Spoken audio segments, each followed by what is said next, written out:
Welcome to Alignment First, where we're here to bring leaders back to their peace, presence, and power. And I've got the honor and the pleasure to hang out with my boy, Keifer Gilbert, bartender turned programmer, turned entrepreneur, turned coach, and ultra runner. Man, this has been a long time in the making. I am so pumped to share time, space, and energy with you today. And I have zero expectations. I just know this is going to be a dope conversation. And I want to celebrate your journey, man, because I was blessed with the opportunity to coach you through a very transformational season of your life. And to see what you're doing now and then paying it forward in your own way, having fallen in love and created this lifestyle around ultra races, dude, it's so cool. And I've been on the outside looking in on this experience for long enough now that I don't know enough anymore. And I'm so curious about like this season of your life, man. So thank you for being here and making the time, bro.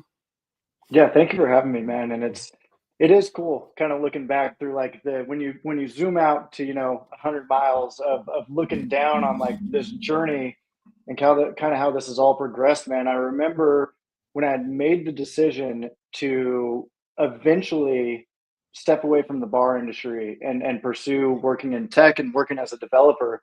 That was essentially when you and I crossed paths. And Mm-hmm. what's funny about that story too is it's linear with where the entire running situation started.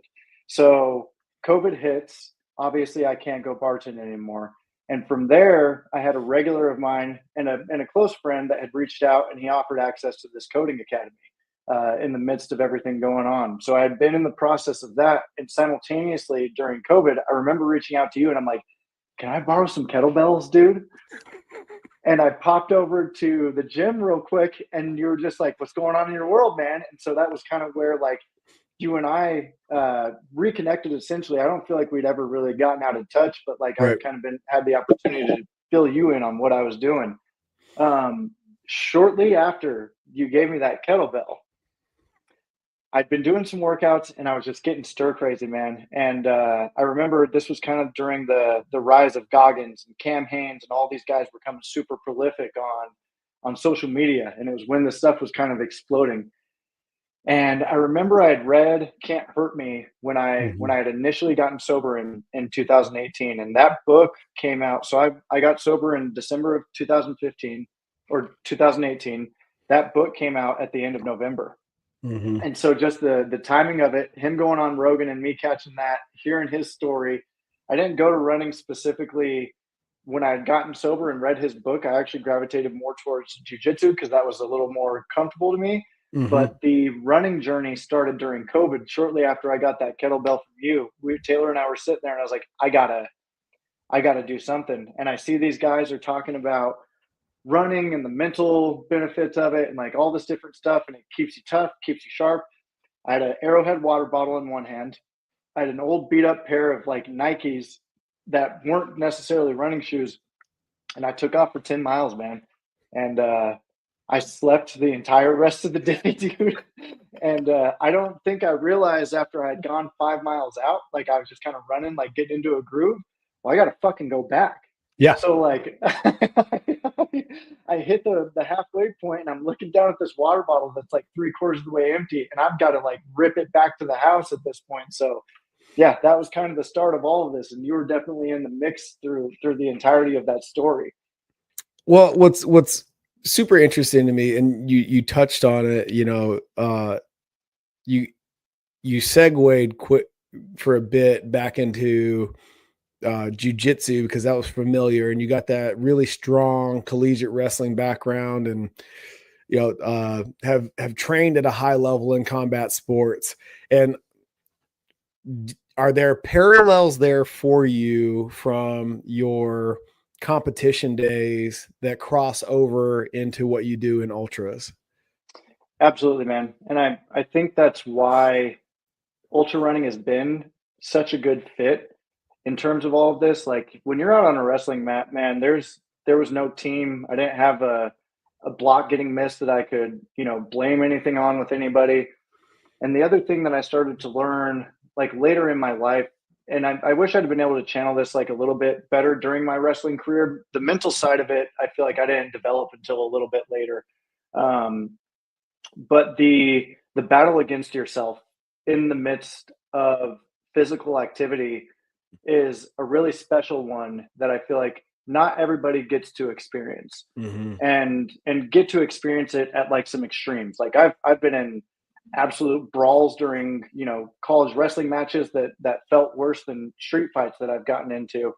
And then I've also had the blessing of, pushing through a 12-hour race that I'm leading and having to like, get the last couple of miles in during that to like secure a victory. So there's always parallels and stuff like that, man. And I think once you can kind of start to distill down a lot of these lessons, and I think that's why people are gravitating towards like this self-help and personal development sphere that I Mm-hmm. feel like started to like kind of percolate over the past decade or so, is really starting to push everybody into the physical realm. And it's Mm-hmm. because they do go so hand in hand. If you're working on yourself, you're understanding that like moving your body and like being intentional with like the things that you're doing, the things you're consuming, nutrition, social media, all of this different stuff, it all ties together. So if you're trying to work on yourself, that Mm-hmm. directly translates over to something physical. And so if you're trying to push yourself and grow, doing that from that side of some sort of endeavor like, jujitsu or running or CrossFit, weight training, bodybuilding, like all of those Mm-hmm. different things, when you really boil it down, you can almost always look at it as like someone versus themselves when it Yeah. really comes down to it. Mm-hmm. The Marine Corps birthday was not too long ago. By the time this episode comes out, we'll put it in the like rear view here.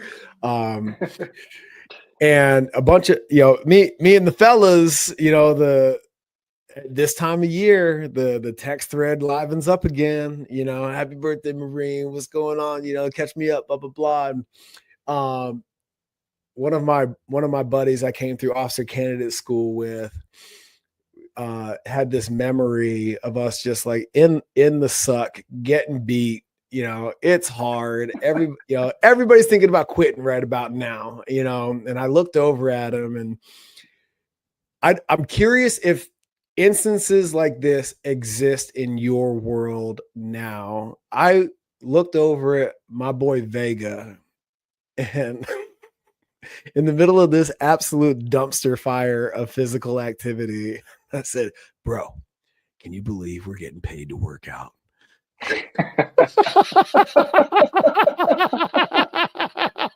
And he just looked at me like, what the fuck is wrong with you? Who is this dude? So like when you're like at the hard part of the race and the rocks are turning into frogs, and I want to get into all of that with you. Like, do you guys like I know you're competing for first place and jockeying for position and doing all that stuff, but are there phases where like you just lock arms and it's like, hey bro, like you and me, like for the next couple of miles? Like, does that happen? Yeah, man, there's definitely the camaraderie within that community is really, really cool, man. So like once that horn starts and everybody's off on this path of like trying to complete the thing, everybody's looking out for each other, man. There's it's cutthroat competition wise, like everybody wants to win, but like there's no skimping out on somebody on anything like that. And it's definitely joining arms, dude. And there was even a point at Coldwater, my first 100 miler, like I came into an aid station, something similar to the comment you made to your buddy. It's like 4 o'clock in the morning. I think we're like 75, 80 miles into this race. And like, it's my first time past 50 miles, dude. So like First time past 50 and you just doubled it. You just like, yeah, dude, it was just like, we're not 52 miles. No, let's do 100. yeah, Okay. that's how this goes, right? Like, I've done 100 miles now, so I'm going to sign up for 250. This is the natural progression in my mind of how this all goes, right? This is why you're my So, people, bro. dude, fucking idiots, man.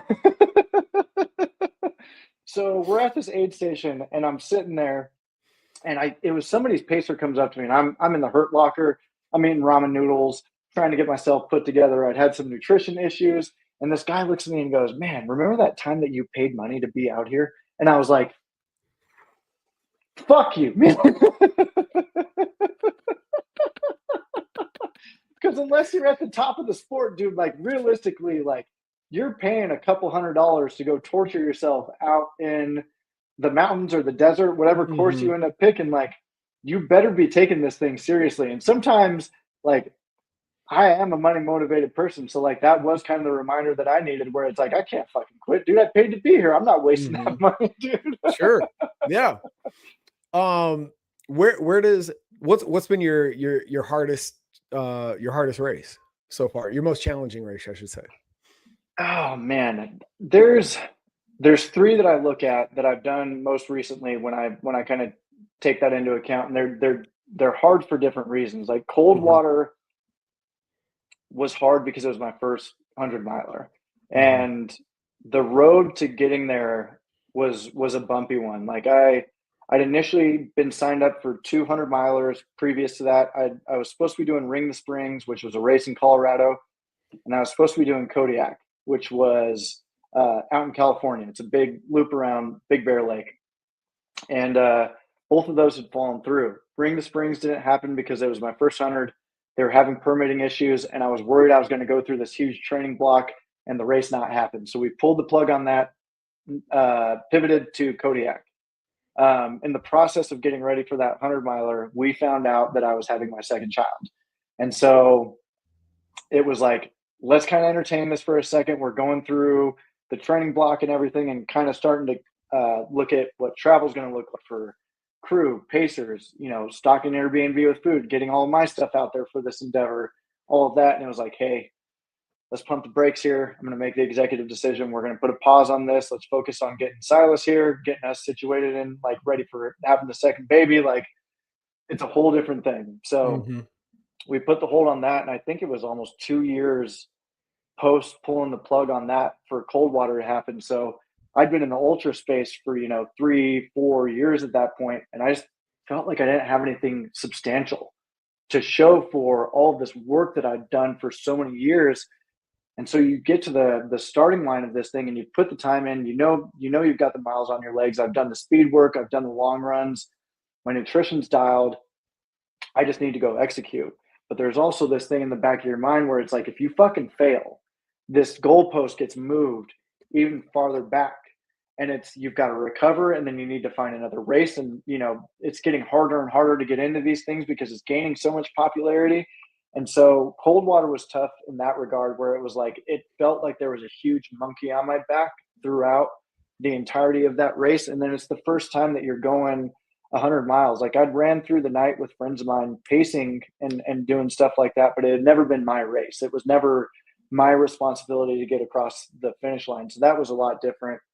So that was a challenging one, Coldwater 100, just due to those things. I did Mogollon Monster like 2 or 3 months after that, bounced back and went and did that. And that was actually my first DNF. So I didn't make it to the finish line of that one. Was having some breathing issues, realized that I have some like late life asthma stuff that's coming back up that I had as a kid, and got to experience that at about 40 miles into a race up on the Mogollon Rim. After climbing about 10,000 feet worth of vertical gain, and like, yeah, dude, felt like I was breathing through a straw. So that was challenging in that regard of just like staying calm in that moment and kind of feeling everything going wrong. And like, it was hard because I was bummed out with the result of the race, but it was also one of the biggest lessons I've learned, where it's like, I kept moving. Nothing bad happened. I felt like there was a portion of me that felt like I could have kept pushing on. And so that was tough, feeling all of that and feeling the failure of, preparing for something like that. It's a lot of time with the family and everything like that. So that's tough. In those regards, like the setbacks always hurt, man. But the cool thing is that was the beginning of September. And then that led to me signing up for my first fixed time race. And so there's ultra marathons that are like these point to point races, or they are loop courses. And however you accumulate those miles, they're typically on trails and things of that nature. And so November, I signed up for the FatOx 12-hour. And that was my first stab at a fixed time race. And the reason I'm bringing this up is because this is a totally different kind of hard. So this is a 1.2 mile pavement track. And essentially at the beginning of this race, they start a timer and everybody starts running circles on this thing. They change the direction of it every 3 hours. So you'll go clockwise and then you're going counterclockwise. But essentially you're running a 1.2 mile loop for 12 hours, and whoever can cover the most miles in that time period wins. It's not like a fixed distance. So coming off of that DNF, I was feeling pretty charged up going into that training block for FatOx. And I actually ended up pulling off my first, not only my first podium at an ultra marathon, but my first win at that one, just because it was I was fucking lit up after that DNF, man. Dude, we were talking about in the leaders forum last night, actually, which, dude, we miss you in the room, man. We were talking about the over indexing in the rebound from a DNF or a traumatic event, in which you hit that valley and then you're so amped or so motivated to climb out. You know what I'm saying? Like your whatever baseline was, you blow past it. And then like in the aftermath of that race, you kind of like taper off because it's like, okay, cool, point proven. Now I can come back to normal. Is that accurate? It's actually fucking crazy that you say that, man, because I don't ever want to deter anybody from wanting to compete at these things, man. You should be honest. Like this is like the people that are like, dude, I want to join the Marines. And it's like, no, you don't. I feel like what you're doing is very akin to military service in that it is best when it's a calling. Yeah, dude. Okay. For the highest likelihood of positive impact, let it call you. Yep. Let it find you. Don't go looking. Don't go searching. Don't go searching. You might not like what you find. Let it find you. Yeah. I love it, man. Dude, specifically speaking to that too, man, it was like I didn't ever get into these things to compete. I just wanted to explore the psyche. I wanted to do something that was outside. I like to explore. I like the outdoors. Like we hunt and fish and do all of that stuff too, man. So it was like this just felt appropriate. Yeah. And I remember they called it for the last lap at FatOx for the 12-hour people. And I was like, I've got this locked up. I can walk at this point and like we're good. And I crossed the finish line. The race is over and it's pitch dark. You're out in the Asheria Mountains. That's like around this like park loop there. And I just remember just being like, all that for this. All that for this. Yeah.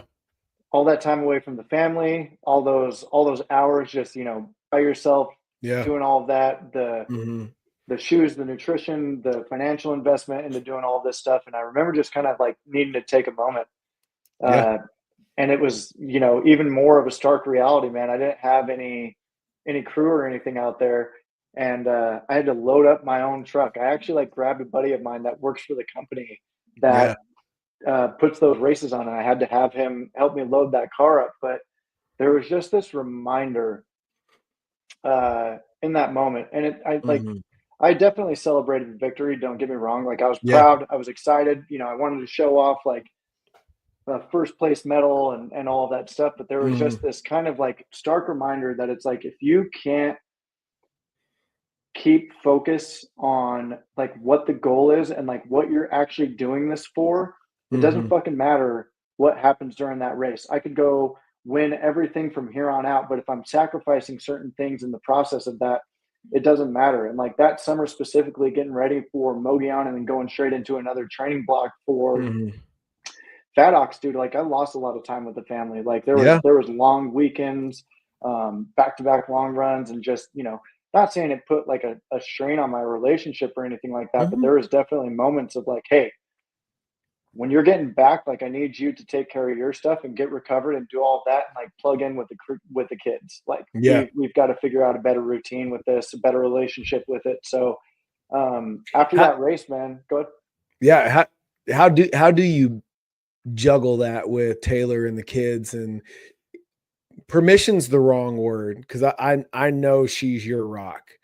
Yep. Um, uh, like what agreements do you have in place that allows you to be fully present in race prep and with the family? So one of the best things that I think I've done over the past couple of years is like I've got strict structured training. Like and like it's almost to the point where I don't have to communicate with her what I'm doing that day because it's so like regimented that Mhm. she already knows. So Monday's typically my rest day, and that's one of my work from home days. So that's nice because it's like I can be present and like in and out, kind of, if I'm not in meetings or like have anything critical that I'm working on, I can pop out, play with Silas for a little bit. Coop gets home from school. I always pop down, say what's up with him, check on him and everything. So like staying present there. Tuesdays typically speed work, and then any of my workouts during the week. So like Tuesday through Friday, all of my runs, like I am getting those done before the family is even up. Yeah. So that's kind of one of those agreements where it's like I don't run after work. It's not like an evening thing that we do. Like part of my commitment to my family during the training process of all of this is like I'm gonna wake up early as fuck and get this out of the way so that it's not affecting you guys at all. Yeah. And so same thing on the weekend, man. Like for my long runs, they'll range anywhere from like, 3 to 6 hours long. Like if we're getting like really in the thick of things, I'm starting as soon as the sun comes up. And whether Yeah. it's necessity or not, like during the summer, I'm trying to beat the heat or anything like that. It's, days like today where it's, somewhat chilly when you're waking up, like could wait until midday and get like a nice sunny run in, but like I'm getting my Yeah. run out of the way so that I can do all of that, Mhm. eat, recover, rehydrate, and like be present as energetic as I can throughout the day with them. So Yeah. that's one of the big trade offs. And even before I signed up for Cocodona this year, I sat down and I was like, hey, we're going back into this because I had taken off November post Badox all the Yeah. way until April of this year. I was only running like 2 or 3 days a week, and I focused on strength training. Yeah. Um, Cocodona is the 250 through Arizona, right? yeah, yeah. Yeah. Okay. I think Um, Cam Haynes just ran that. Yeah. yes, sir. Yep. Yeah. Okay. Yeah. Yeah, he did a really good job of documenting that and kind of showing it to everybody and giving the public a good view of that race. And they do a live stream and they do all that and they do a great job at promoting it. It's definitely the premier 200 miler Okay. in the ultra scene right now for sure. Sure. Okay. I want to circle back to all that for this. You know, you're running. My version of what you do is these hikes here, there, and everywhere. You know what I'm Hmm. saying? And in this season of my life, and Salcantay to Machu Picchu, Kilimanjaro. I just did rim to rim to rim with my boy Zach a year after having my knee replaced, Ooh. and it's there's a moment in each one of those, because with the exception of the Grand Canyon, uh you're out there in the middle of nowhere on either side of the equator, on the other side of the fucking planet, and like it sucks.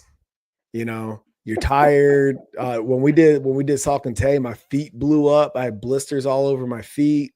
The altitude on Kilimanjaro was like otherworldly, bro.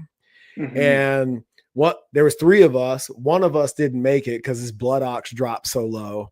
And like the two guys that I was with, they're mountain goats compared to me. Like I'm always bringing up the rear on these things. You know what I mean? And like I'm terrified. I'm like, fuck, dude, that's gonna be me.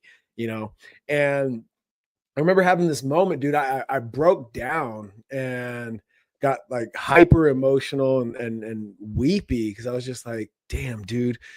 Like we're at the day before summit, we're at like 15.5. Oh shit. And we got another 4.5 to go. The summit of Kilimanjaro is over 19,000 feet.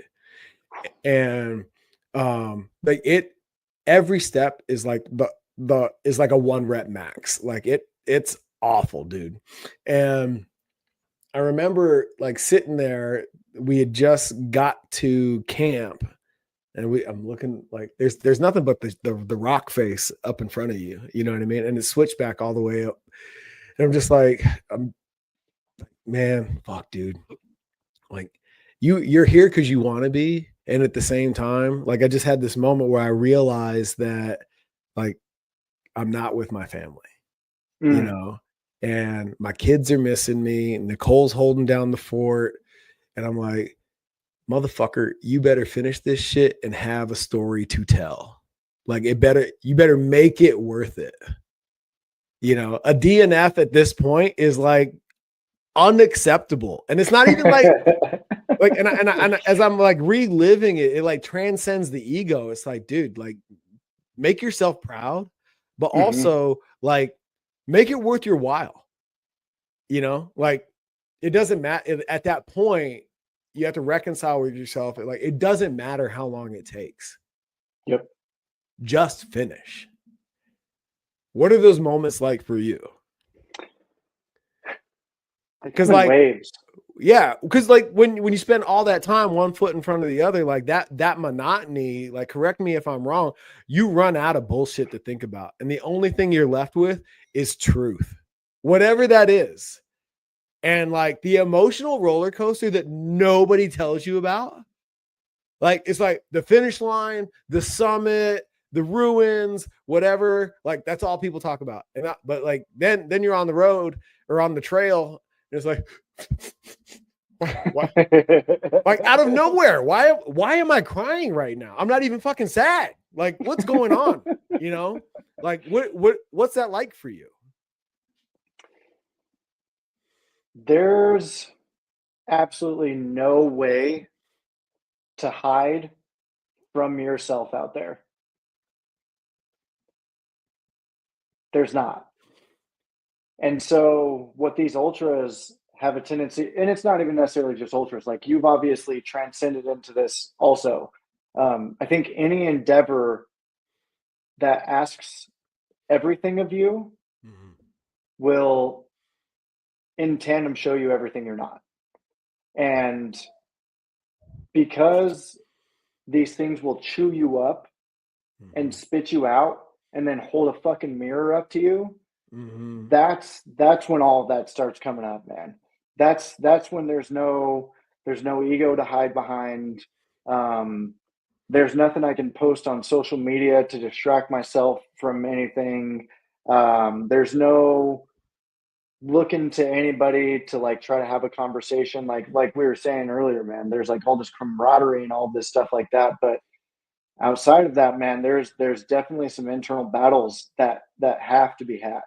And in those moments during those races, man, it feels like a sledgehammer just gets driven into your chest, and it's like it's time to start facing all this stuff down, man. There's a saying that running 100 miles is like cramming 20 years of therapy into 24 hours, and it's an intense experience, man. And I think the pursuit of that is what's kept me driven through events when I've had to push through and like get tough. And I think that's why I did have that weird stark realization at Fat Ox when I finished that race, because I wasn't pushing at that race necessarily to like explore myself. That was more trying to prove a point that like I could finish a race and win and be competitive and like all the ego driven shit. And when that goal got accomplished at the end of that race and everything got peeled away, it was like, here's your fucking mirror, dude. So it's tough, man. Like you've got to find something to latch onto in those moments. And I know everybody kind of says this, like, stereotypical, like, find your why, find why you're out there. And like, I think it's good going into a race with that and having something to hold on to. That's like, it reminds me of like the fucking totems in that Leonardo DiCaprio movie when they're exploring the dreams. What is that called? Oh shit. Oh, we're gonna get laughed at on this one because I it's so know. obvious. Oh, it's not Memento. No. Starts with an I. Yep, it does. It's an I. Hold on. That's why we have the internet. Stand by. we got to pull it up. Figure this Jamie out. happening. Can you still see me? Yep. Okay, cool. Inception. There we go. It's There like you the go. totems in Inception. Like you can kind of, that pulls you back to reality. Essentially, it lets you know where you're at. But there's even times, man, during races where it's like none of that's going to pull you out of it. At the end of the day, you can have this why, and those can all be external and everything like that. But I think it's the same thing as like getting sober and finishing a race. Like if you don't want it for you to do this for you, it's not going to fucking happen. What was easier for you, bro? Getting sober or finishing that first 100-miler? 100-miler. Yeah. Sobriety's an interesting one, man, because it changes. And changes you even start having these thoughts, man, of like, it's been a couple years now. I'm coming up on 7 years, and it's like, congrats. You get these. Thank you. You get these pokes and prods of like, I've got this under control now. What's one wouldn't hurt that bad. What if I just sniffed at that for a second? What if I just entertained that? And like, there's even the fucking slippery slope of this non-alcoholic movement, man. Like I can go out to dinner and go get a non-alcoholic beer. Yeah. And like go do that whole thing now. And like I've even gotten to a point now where I'm like, is this aligned with like kind of my mission here? Is this like a little bit of a pacifier or a band-aid? Am I like kind of, re-indulging in this and like getting that dopamine hit from having that beer in my hand, and like I'm just not getting the after effect? Am I still chasing this same fucking thing? So it's present all the time, man. Yeah. All of the time. Does it still feel like a monkey on your back, or do you just like, is it just like a Jiminy Cricket on your shoulder?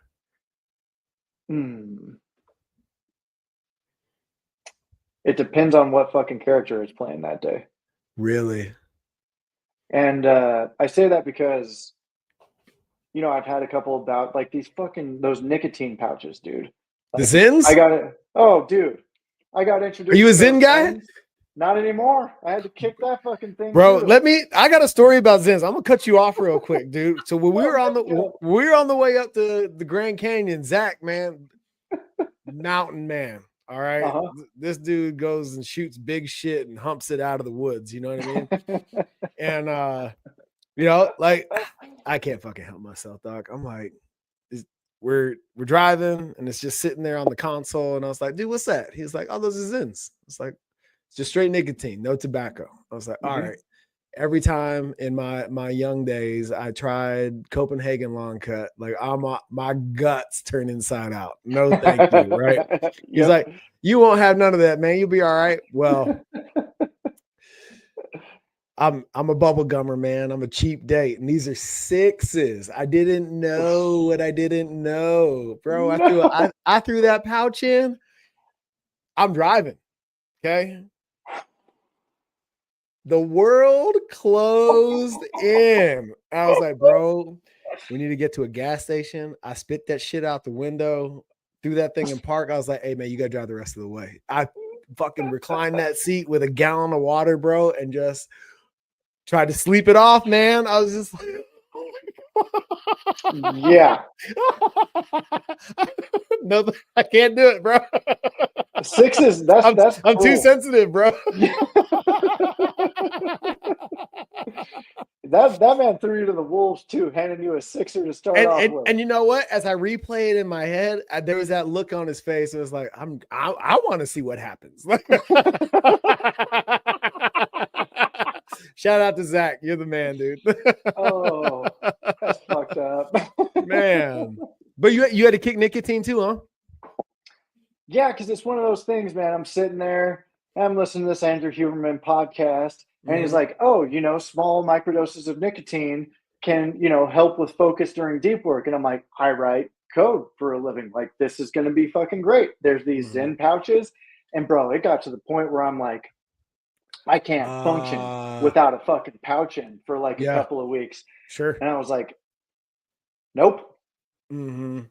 Gotta identify that one and kick that one too, man. So for you, is it as simple, or I'm gonna oversimplify it, in which like a vice is a vice is a vice?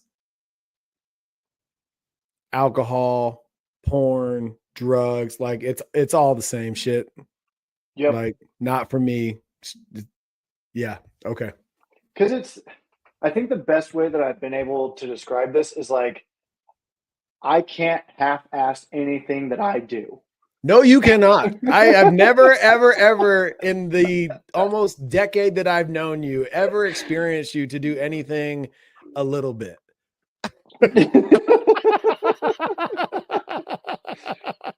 There we go, man. Hey, dude, I'm kind of tired of bartending. What do you think about me rewiring the internet? Like, hey, so I'm not going to just learn how to code. I'm going to start my own business while I'm learning how to do this still. Bro, you know what? I love that about you though, because when Nerds of a Feather became a thing, I was so all in on that for you. I was like, oh, he's gonna fucking do it. Like, you're gonna go all the way to the edge of the earth, and if it's not for you, then I'll back off. But you're not gonna like take a couple of steps and see if it's for you. I'm gonna ride it till the wheels fall off, and if I need to repair it, cool. But what, like, I feel like the compulsive behavior that's associated with addiction and all of that stuff serves you in such a way on the positive end of that spectrum, in which you're going to fuck around and find out. Like, like you don't have, as I know you don't have any maybes in your life. There are no what ifs. And I if there's a positive to any of it, I think that's it. Like, you can look at your boys and say, daddy left no stone unturned. Now, there's a lot of chaos that comes with that. You know what I mean? But like, Keifer knows Keifer. And I think that's if I can give you any celebration in your sobriety, I would just truly commend you as a man and as a father to have stared that animal in the face and faced it fucking bravely, dude. Thank you, man. Yeah. That means a lot. I've always, mortality is an interesting thing, man. And I think having had such close interactions with it young,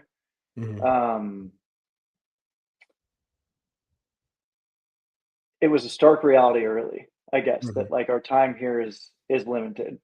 I think by the time I was out of high school, I had one living grandparent left.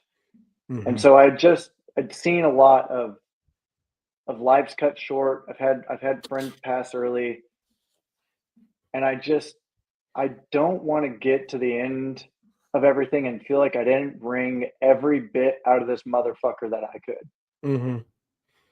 Yeah. And I think often I worry about that taking a toll on everybody around me, but I think I'm at a point in my life that everybody around me knows, like, if I'm saying I'm doing something, we're going to the nth degree.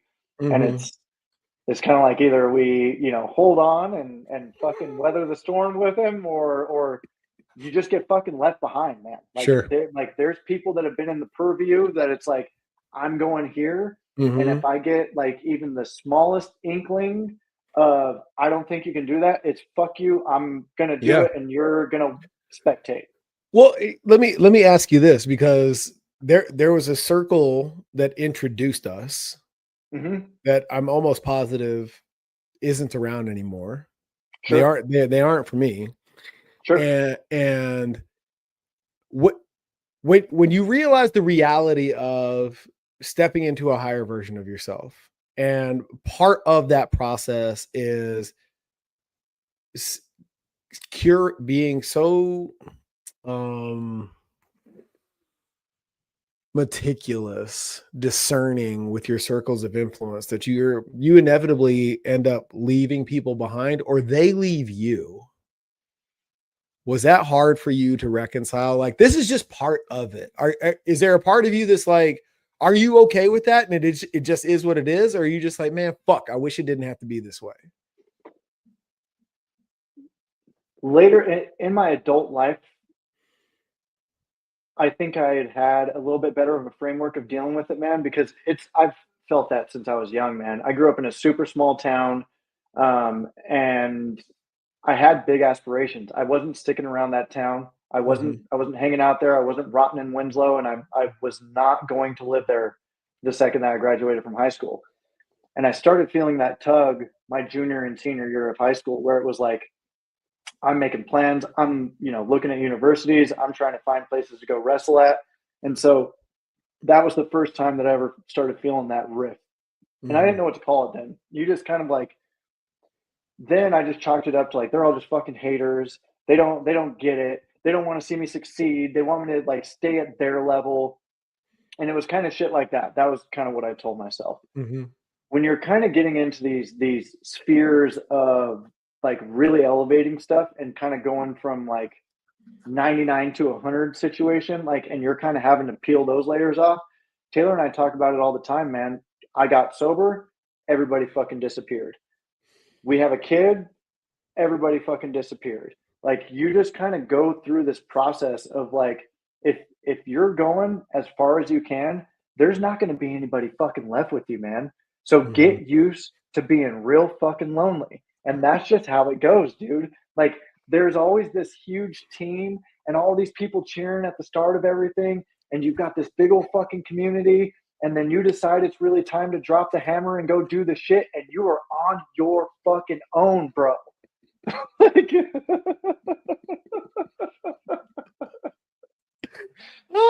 Ah, I'm reliving so many moments right now. Oh my god. No, man, and like you that just got that to do it.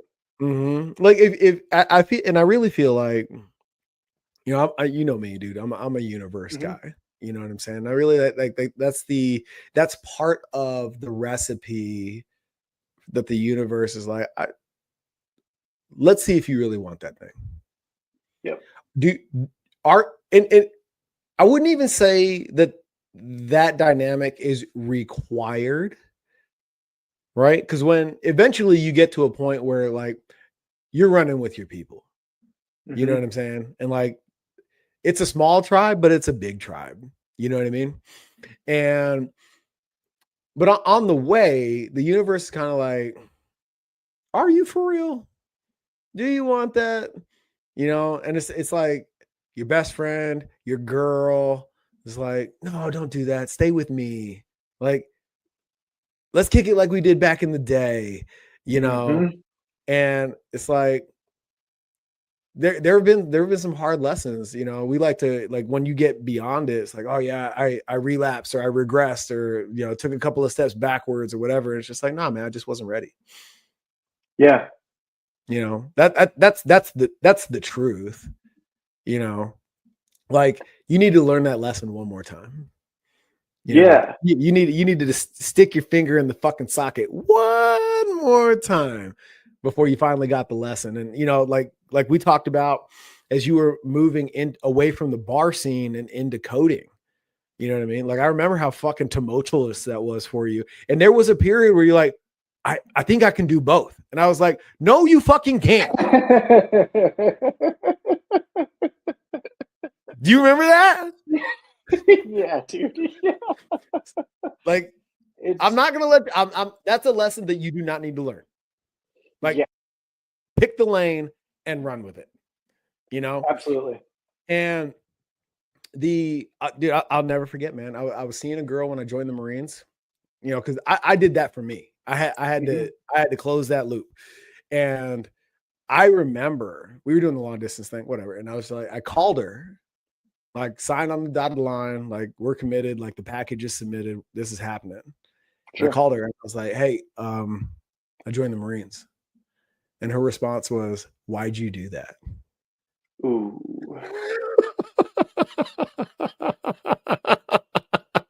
I was like, well, the writing's on the wall. You're like, have fun watching. She's like, are you, dude, it was crazy, man. She was like, are you kidding me right now? I was like, no, like I'm serious. Like, this is happening. Yeah. She's like, I don't know if I want to do that.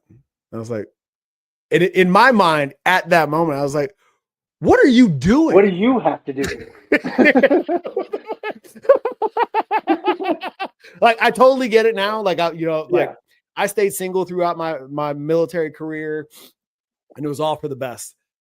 And I watched my buddies, like, try to, a lot of them, convince their other half that this greater mission was good for the both of us. And I think, like, as you know, I've navigated the military and entrepreneurship and coaching, and, you know, Nicole being my ride or die through all of that, and Taylor, yours.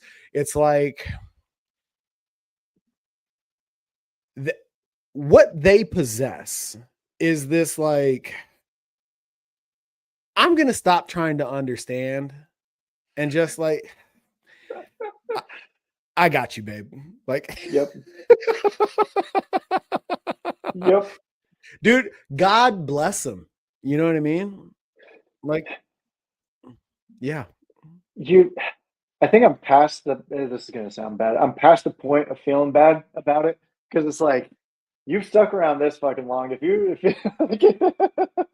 this is how it goes. And, like, dude, it functions just fine. We joke. I tell Nicole all the time, it's like, you don't have to worry about me leaving. You're gonna quit me. I say the same shit, dude. I'm like, you'll get sick of me before I get sick of you. Believe me.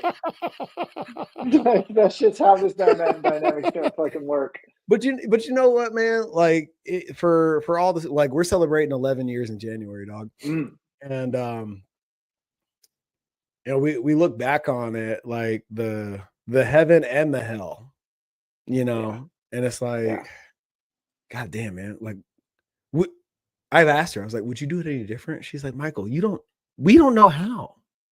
Right. Like, how else could it have gone? Right. Yeah. We had those same conversations too, man. And it's the nice thing about sobriety, I guess, in the midst of this, is that lesson is so focused and so quantifiable that it's almost impossible not to miss it.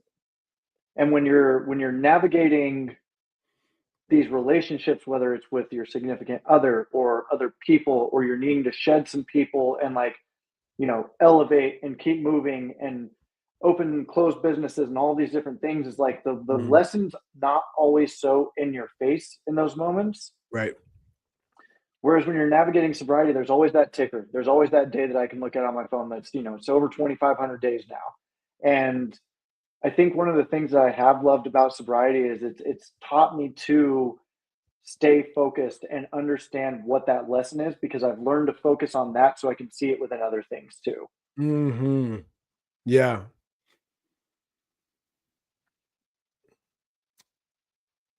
In sobriety, is your life tangibly better sober? Going, you know, you made the point, like, it's so quantifiable, it's almost impossible not to miss it, right? Is wife, kids notwithstanding, because, like, it's that they are the blessing, you know what I'm saying? when you compare life with booze and life without, like, is it objectively better? Without a doubt. Yeah. Yeah. Yeah. And it's the best way I can word this. Have you ever talked to somebody that got sober and listened to him complain about Oh, fuck. it? I will tell you, because I have clients who are sober currently, Mhm. and why they're my clients, like, there's a thread here that I want to pull on, because the stories that they tell, and I know that you have them too, of like the fucked up things that they did to support that habit, the things they hid, the routes they took, it's they have managed to flip the switch from tragedy to comedy. And it is fucking hilarious how they talk about it, you know?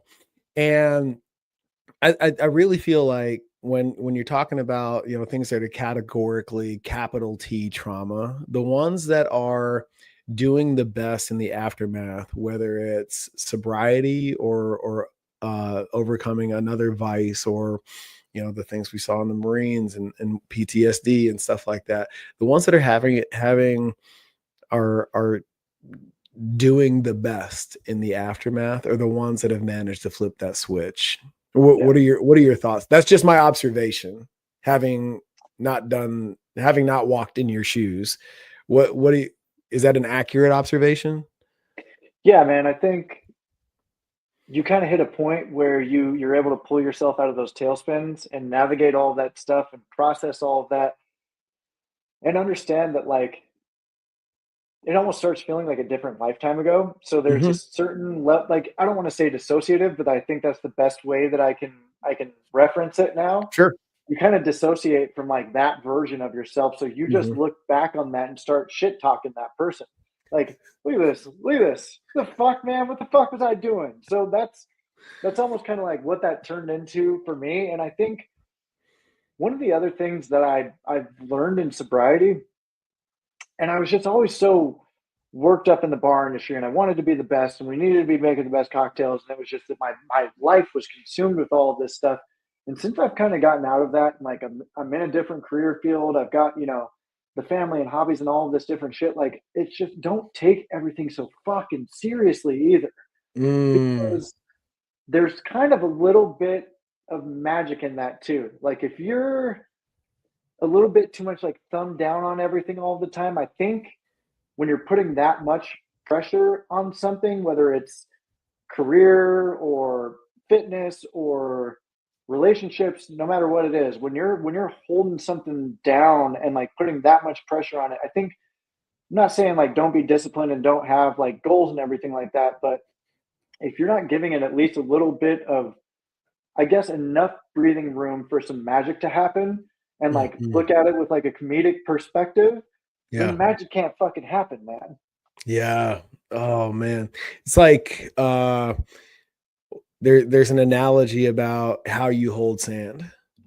And the looser your grip, the more you're able to hold. And Ooh, as soon as you grip it, it all spills out, and now you have less. And that's the analogy that's showing up for me in that explanation, is like, just loosen your grip a little bit and you'll have yeah, more. yeah.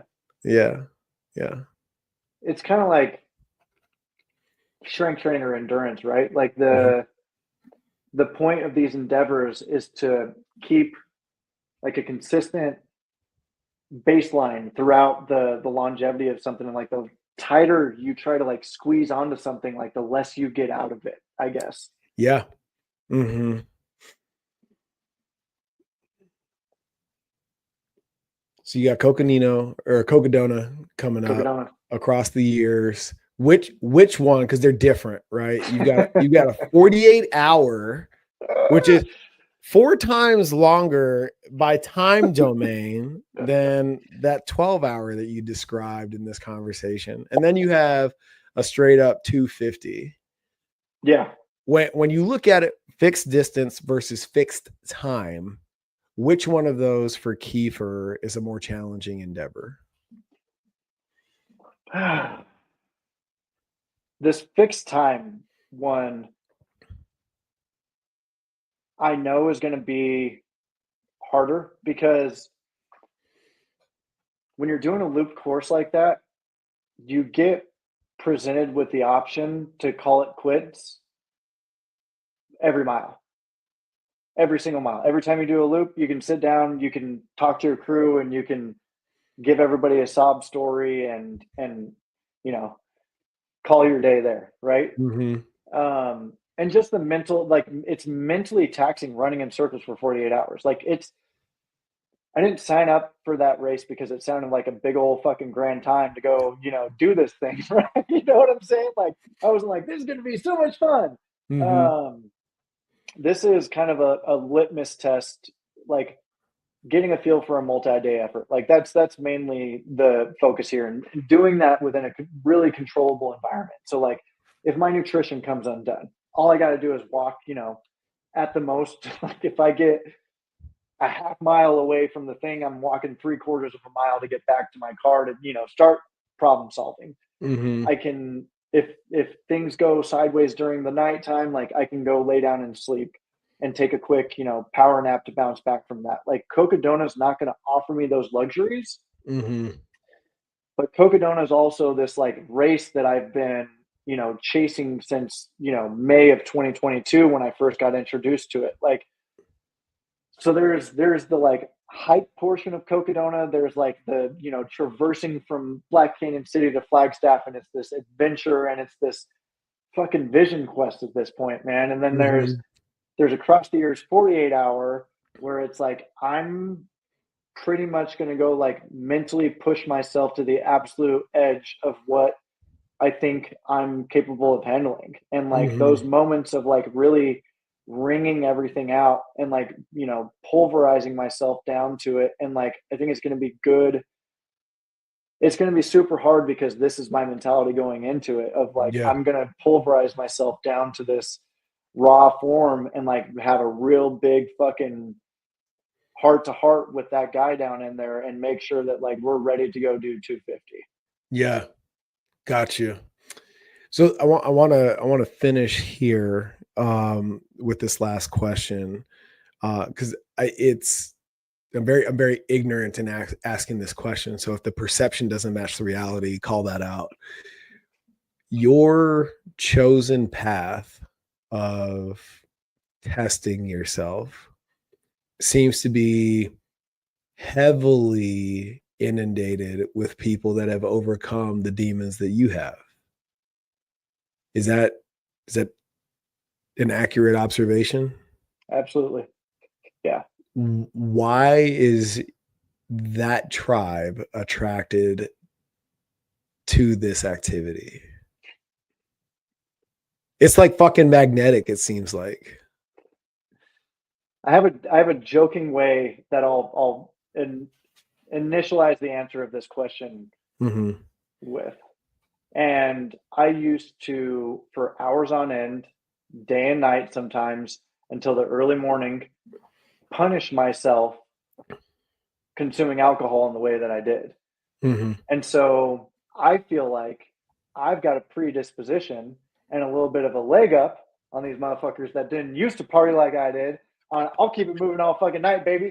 I ain't fucking scared of that shit. I'll watch the goddamn sun come up. This is reps at this point. This is an uncharted territory for me. I've been up for 3 fucking days on benders. The fuck you mean we got 48 hours? I ain't scared. Uh-huh. But I guess a little bit more of a level-headed answer to that, man. I think when you strip away the substance abuse and everything like that, there is like a Mm-hmm. certain level of chaos that you've gotten comfortable in Mm-hmm. for so long that gets pulled away that it feels like those first couple like months, even like years sometimes for people of sobriety, it feels like everything's on mute. Like there's like a fucking filter over everything. And it's like the volume's gotten turned down so low that it feels like life is just stale. Mm-hmm. And I think it's those moments there that like will push people into like relapses or something like that, where it's like, I need that fucking chaos to grab onto, that uncertainty, that scrappy nature. Like that's the best way. Like everyone I know that's like been like deep into like an addiction hole and pull themselves out of it, those are the scrappiest fucking people that you will ever meet in your entire life. Because like everybody says like I'll die doing this shit, and like for some reason that mental picture of like Israel Adesanya when they Yeah. were asking him if he wanted to go out for that ride, and he's like, I'm ready to fucking die in here. Like Mm-hmm. that's that addict mentality, bro. Like they understand that. And so I think something where you've got ultras that it's like you're pushing to the absolute max of what you can do. It introduces that chaos. There's like all that active problem solving and troubleshooting and all that different shit, doing all this crazy stuff you have to do to get what you want kind of situation. Yeah. Yeah. That's where we thrive. Oh shit. Wow. I appreciate that perspective, brother. Man. Let's call it there, dude. Cool. Where can everybody watch you, dog? Like, well, you coach too, man. So, like, are you available to help people like prep and like where does everybody find you? Yeah. So, little plug here, I guess. I am a USCA certified ultra running coach. I am currently taking clients. You can find me at Keifer Madness. We've got it on the ticker here at the bottom, and that's on Instagram or on Facebook. Keifer Gilbert, just like it's spelled here on the screen. You can get a hold of me on there on my social channels. And then cool thing with Cocodona, man, with it being like the premier 200 that it is, they do a full live stream for all 6 days of that event going on. So I'm not going to be kind of running with like the elite runners, like in the front of the pack situation, but they're really good about like chopping up and like giving everybody coverage that's doing the race. So there will be the ability to follow me there. And then both of the races that I've got coming up, I'll be posting tracking links that you can follow along the full entirety of the race there too. Nice, man, brother. It's been too long.